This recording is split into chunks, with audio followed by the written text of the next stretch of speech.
Welcome to Moms of the Lou podcast, hosted by and recorded for St. Louis moms.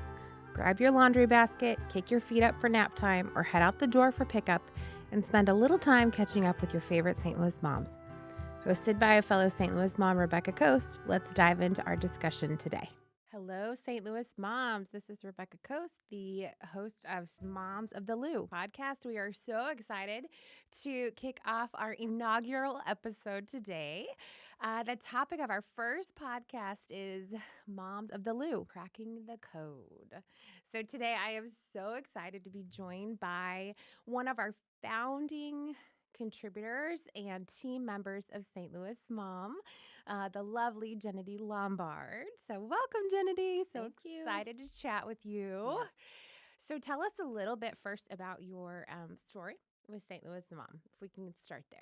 Yeah. Just like Rebekah said, I was approached by her back in 2018, and I was very pregnant and with my second kid.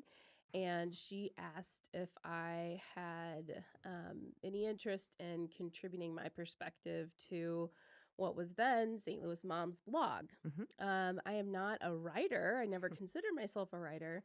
But she certainly saw something in me. And so just knowing Rebekah and her heart and her work ethic, I decided to give it a whirl. So almost 6 years later, Here we are. So I always remember the birth date of St. Louis Mom because it's as old as my youngest child. Your So second baby. that's right, my sweet Yes. boy. So so that's kind of how I landed with St. Louis Mom, and it's just been such a blessing to me in building a network of mothers and women who are just love St. Louis and are really empowered by providing really quality resources and community in St. Louis. Awesome. And you are a full-time working mom. I So am. you have Yes. a busy life. I do. Tell us a little bit about that. Yeah. So I work full time as a school counselor. I've done that for about 14 years. So it is pretty much my career. I've chosen. I'll probably end my career as a counselor as well. And I have two children. So my eldest is 9 years old, and then of course my younger being 6. So we're really, really busy. Yes. And my husband has kind of an opposite work schedule than I do. So we do a lot of toggling and sometimes ships passing in the night and tag you're it kind of things. But we have a great village in St. Louis, family help, which we're really lucky to have. So we just kind of get through what we can get through that way. Yes, you and I have that in common in that we have partners who have non-traditional work schedules, we can say, right? Yep. So a lot of nights we're doing solo bedtime and a lot of Tetris with our schedules, who's doing what and when. So we've bonded over that. Yeah, for sure. Amongst other things. Yeah. So, well, I wanted to chat with Jennedy today to kick off the podcast because we are both St. Louis natives, right? We're going to have an episode that's going to talk about STL mom transplant life culture. But today I wanted to talk about kind of cracking the St. Louis mom code from the perspective of two moms who have been here pretty much our entire lives, right? And so I know that I was born and raised here, have been, here and there a little bit, but the bulk of my life has been spent in St. Louis, and nearly all of my motherhood journey raising children has been here in St. Louis. And I know that is the same for you as well.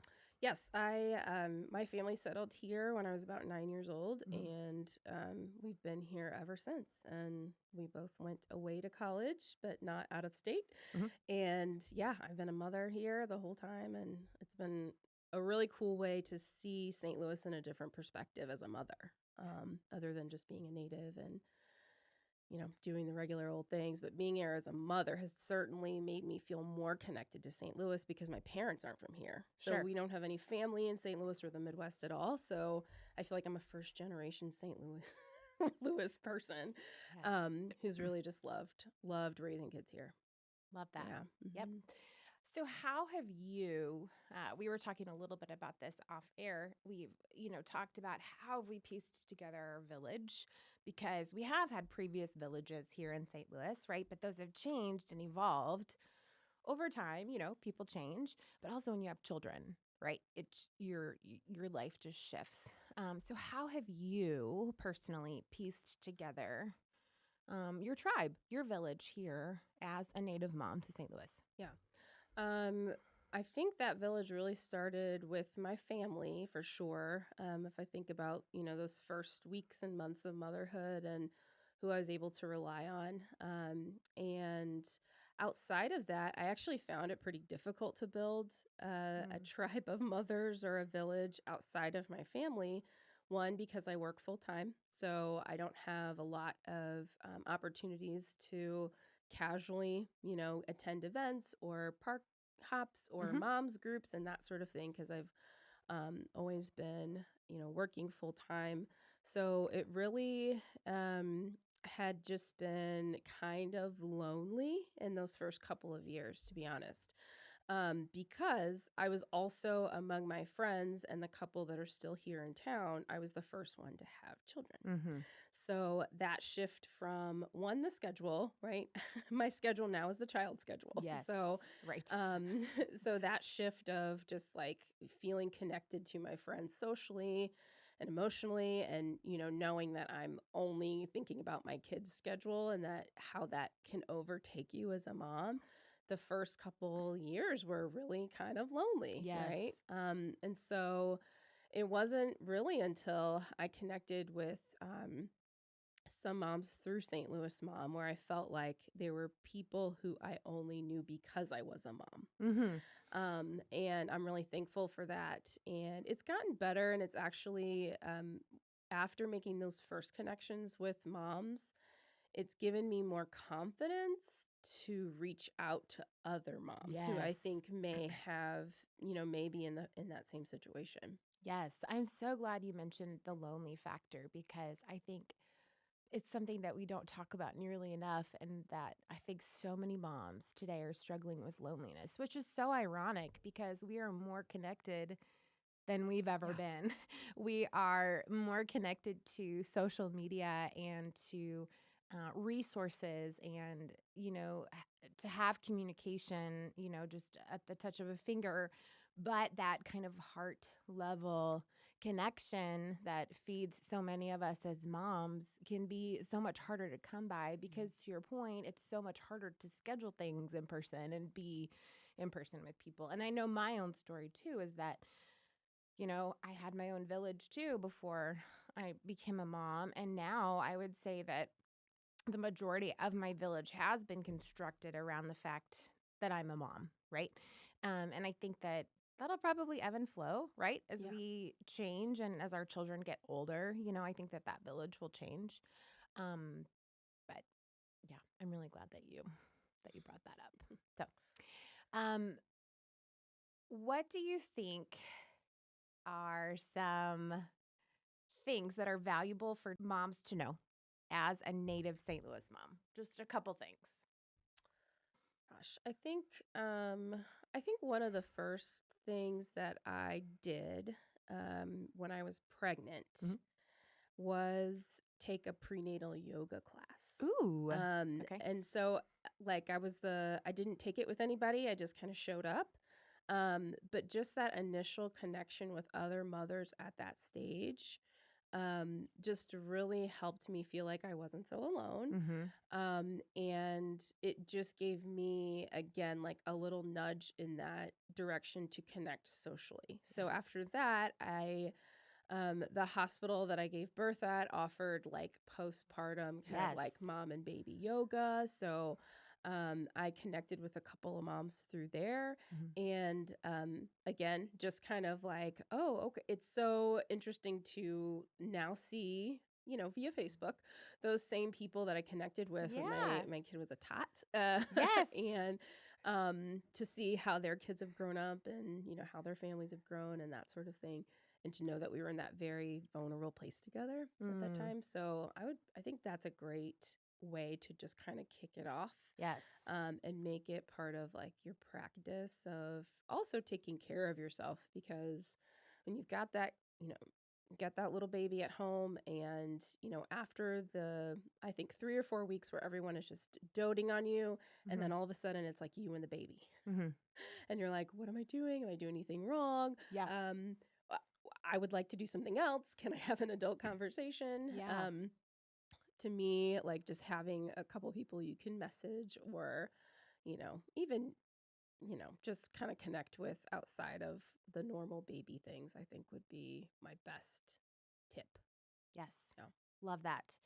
So we've been now involved with St. Louis Mom for 6 years. We've talked to a lot of moms, right? A lot of moms over the years. And I'm wondering, something that I've heard over and over again, which I don't always love to hear, is that a feeling that St. Louis can be a little cliquey. Sure. And that it can be hard to break into. Sure. And so I'm wondering, coming from the perspective of Native moms here, do you have any thoughts as to why that could be, number one? And number two, how can we kind of push back against that and really create a culture that's more, that's more welcoming and kind of overrides that concept? Any thoughts? Yeah, I do think that St. Louis can have that reputation of kind of, the high school groups and neighborhood groups and municipalities kind of having a certain kind of culture that they function in, and not really opening up to other people that are different than them. Yep. And I would say for sure, like as a woman of color, I've seen that in more than one way. And so it can be really difficult sometimes to feel like you are in the right place, doing the right thing around people who understand you. Yeah. So again, I just think, man, I don't know what St. Louis can do. Yeah. It's a great place to raise kids, and I'm happy that they're here. But gosh, I think just like getting out and just like talking to people and really just getting out of your bubble. Yes. I know, we get into our routines and it's to work and back. And if it's not within a half a mile of my house, I'm probably not going to go, and I don't really want to go here, Yeah. So maybe just, more intentional scheduling things outside of your bubble. I don't know. I don't have a great answer. Yeah. And I don't know. Yeah. Well, so we also talked, full transparency, Jennedy and I are both public school products of public school. We'll answer that question at the end, that why do we ask this question? But I think that that's something important to understand about St. Louis culture too, is the public school versus private school dynamic. Sure. And that really kind of drives a lot of our, it drives a big part of our life, right? How our kids spend their time and who we spend time with. And I think sometimes it's not even intentional, right? That we get into a bubble, that we get into kind of our groove, and end up just spending time with kids and their classmates and their families. But I think, just to be mindful, right? Mindful of that there are people outside of our bubble and that could use a welcome, that could use a welcome who aren't part of this St. Louis jargon, right? Right. And, just to have eyes for people like that. So, yeah. What are some things, like, let's say 2 things that you think would be so foreign to a mom who's moving to St. Louis for the first time? Oh my gosh. Let's see. I think what would be foreign, but what I think is so great about St. Louis is that so much of our things for families are free. Yes. Free. I mean, I don't know about you, but if I'm out on vacation or in a different city and we start looking at things to do with our family and we're like, whoa, that's $26 I know. for each person. It's like we're horrified. We're like, well, no, we got a zoo at home. Like we're not, we're gonna skip that one. Yep. And try something else. So I think that is something that is really special about St. Louis and just makes so many parts and things about St. Louis really accessible to everybody. Yes. You know, Yes. I love that. Right. What is another thing that's foreign to someone coming into St. Louis? I think maybe just like that separation. There's definitely a different personality and vibe in the county versus city. Yes. Mm-hmm. And I wouldn't necessarily call it a competition. But I think because our county is so big and that's where all of our suburbs are and they're so spread out, it's, just geographically bigger than the city. Mm-hmm. I think that always is kind of confusing to people, even in comparing to like Kansas City or Indianapolis, like cities that are similar in size. We definitely have a huge difference between living in St. Louis City versus living in the suburbs of St. Louis. Yes, 100%, Yep. right? I mean, you would say that probably 95% of like St. Louis life does happen in the county, I right? agree. There's Yep. a lot, I mean, obviously we've got our, sports teams and we've got some wonderful things happening downtown, right? But I think a lot of the time when people are talking about St. Louis, they're talking about some of the townships, right, of the county. Yep. Let's see. What about Provel cheese? What's your opinion on Provel cheese? I actually like it. I love Emo's pizza lunch special with Ooh. With sausage and green peppers. Ooh. With that Provel cheese on that house. I mean, that just when everyone's like at work, they're like, "You want to get Emo's?" That's my order. That's your go-to. And my husband is not from St. Louis and Uh-huh. does not like Provel cheese, so we never get it at home. So to me, that's Provel is an acquired taste, but it's yummy. Do you think it's real cheese? Probably not. Not. But it's still good. We eat fake cheese all the time. 100%. So good. Yeah, we eat a lot of fake stuff. There's a place for it. Yeah. I love it. I love it. Gooey butter cake? Yes. Big fan. Or medium fan? Medium fan, but anytime I have it, it's just delicious. And I know there's all kinds of versions and all kinds of people who make it differently, but you cannot go wrong with sugar and butter. Never. Yeah. Never. T-Ravs? Yes. Fan. Yeah. I even I love how people take different takes on it. Like maybe it's beef, maybe it's cheese, maybe it's chicken. I think that's pretty fun and something I'm proud about for St. Louis for, owning. Yeah, owning. But I will say it is so foreign to people who are not from here. They're like toasted ravioli. Like it's delicious. Yeah. But I cannot eat like not toasted ravioli. That for me is not, I can't do like a soft. Oh, really? No. Wow. My kids love ravioli. Like the soft kind? Yeah, which makes me happy because it's really easy to make. Yeah, right. You buy the pre-made ravioli with some sauce. That's such a good quick dinner. Yeah. I think it's a texture thing for me that it's like once I've had it as the toasted version, I'm like, I can't go back to the soft. Yeah. Okay, do you call it 64 or do you call it Highway 40? 40. 40. Just 40. Yep. Yeah. Yep. Same. What about Highway 170? Have you ever called it the inner belt or has it always been 170? 170. 170. Okay. I think the inner belt is like, I'm really dating myself. Yes. Yeah. Okay. Last question. What high school did you go to, Jennedy? I am a proud graduate, class of 2002, Parkway North High School. Woohoo! Yep. What was your mascot? The Vikings. The Vikings. Yeah. And you keep in touch with some folks from high school? Yeah, actually, I met two of my best friends I still talk to, and one of them is raising kids here in St. Louis right along with me. We met in middle school orchestra. And we are still great friends to this day. So it was a great class. There's a lot of us around St. Louis still doing big things. So we were really close and had a great experience there. Love that. I am a class of 2005, Hazelwood West. That's right. Go Wildcats? Go Wildcats. That's right. I'm impressed that you knew that. Yeah. Yeah. I still keep in touch with a few friends from high school. Had the best experience.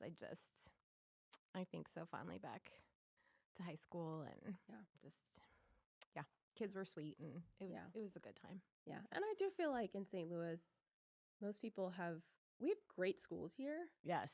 And even though a lot of them can be kind of different, most people seem to find a community Yes. in their schools. Yes.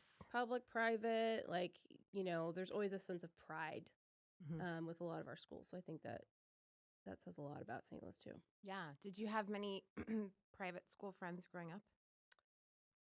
I had a couple